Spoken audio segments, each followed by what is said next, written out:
დარიალის ხეობაში წვიმიანი ღამის შემდეგ გამოიდარა. დილიდან განახლდა 2 კილომეტრიანი საავტომობილო გზის გაწმენდითი სამუშაო. დღეს მთავარი ამოცანა მდინარე თერგისთვის კალაპოტის შეცვლა იქნება.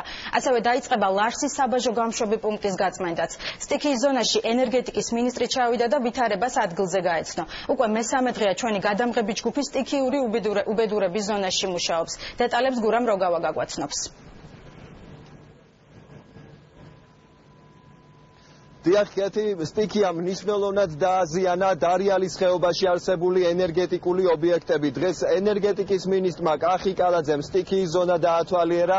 ეს თუმრა იმ ობიექტებს, რომელიც ამ ზონაში მდებარეობს, ეს არის დარიალ ჰესი, ყაზბეგი ჰესი და ბუნებრივია ლარსი ჰესი, რომლის მნიშვნელოვანი ნაწილი დაზიანებულია. ღვარცოფმა მთლიანად შეაღწია ამ ტერიტორიაზე, თუმცა დღეს სწორედ აქცენტი გაკეთდება ამ ჰესების გაწმენდით სამუშაოებზე და კახი კალაძე აცხადებს, რომ უმოკლეს ვადებში ჰესი აღადგენს მუშაობას. ასევე დღეს დილიდან უკვე აღდგენილია გაზის მილსადენი, რომლითაც ბუნებრივი აირი უკვე მიეწოდება სომხეთის ტერიტორიას. ჩვენ შეგვიძლია ახლა კახა კალაძის კომენტარი მოვისმინოთ. ჰიდროელექტროსადგურების მხრივ არის გარკვეული პრობლემები, რადგან ფაქტობრივად ფაღორზით არის დაფარული ყველაფერი. აგრეგატები საბედნიეროდ დაზიანებული არ არის, მე მქონდა საუბარი ფერის ხელმძღვანელობასთან, არის სალექარი შევსებული და ამას ალბათ გარკვეული კვირა დაჭირდება, რომ მოხდეს სრული გაწმენდა ლარსი ჰესის და ჩვეულებრივ დაუბრუნდება ფუნქციონირებას. მთელ ხეობას მოეფინეს თხევად იმასა და მისი გამოსვლა იყო ძალიან, ასე ვთქვათ, ვადაში ძალიან მოკლევადიანი, რომელმაც გადაფარა ხეობის ქვედა და შეავსო თერგის არსებული კალაპოტი, რომელმაც გამოიწვია მერე თერგის კალაპოტის გადმოგდება გზის მხარეს, ანუ მარჯვენა მხარეს. ამ წუთში, ანუ იმ დღეს ჩვენ სასაცილოდ მნიშვნელოვანი რაც იყო, გადავაგდეთ მონასტრის ქვედა მხარეს მდინარე და უბრუნეთ კალაპოტს, რომ საბაჟოს სასაზღვრო ჰიდროელექტროსადგურის შენობას უშუალოდ აღარ დაჯახებოდა მდინარე და ეხლა ინტენსიურად მიმდინარეობს იმ ძველი კალაპოტის სრულად აღდგენა. ენერგეტიკის მინისტრს სტიქიის ზონაში მეგზურობას რეგიონული განვითარებისა და ინფრასტრუქტურის მინისტრი უწევდა. დავით შავლიაშვილი უკვე მესამე დღეა დარიალის ხეობაში იმყოფება და ადგილზე ეცნობა სიტუაციას, აკვირდება თუ როგორ მიმდინარეობს აღდგენითი სამუშაოები. მისი თქმით, დღეს შეეცდებიან, რომ მდინარეს კალაპოტი შეუცვალონ და გაწმენდითი სამუშაოები ამ მხრივ კიდევ უფრო დაჩქარდება. ასევე მთავარი აქცენტი კეთდება ლარსის სასაზღვრო გამშვები პუნქტის გაწმენდით სამუშაოებზე. მე შეგახსენებთ, რომ პუნქტი მნიშვნელოვნად დაზიანდა და მხოლოდ ერთი აღჭურვილობის, ეგრეთ წოდებული სკანერის დაზიანების შემთხვევაში ზარალი იქნება $2 მილიონ.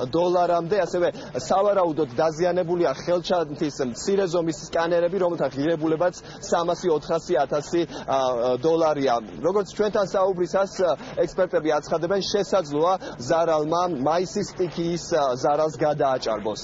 საბაჟოდან მოხდა მთლიანი წყლის მასის მოცილება და უკვე აღარ შეედინება წყალი. აგრეთვე საბაჟოს გაწმენდითი სამუშაოები არის დაწყებული. მიმდინარეობს ახალი კალაპოტის გაჭრა თერგისთვის, რომელიც აზიანებდა ძველ გზას, ასფალტობეტონის გზას და რომელიც ნახევარზე მეტი წაღებული აქვს. დაახლოებით კილომეტრიანი მონაკვეთი არის და როგორც კი თერგის გადაგდებას მოვახერხებთ თავის არსებულ კალაპოტში, დავიწყეთ უკვე ამის ამ ძველი გზის აღდგენას და დამატებითი ნაპირდაცვის გამაგრებას.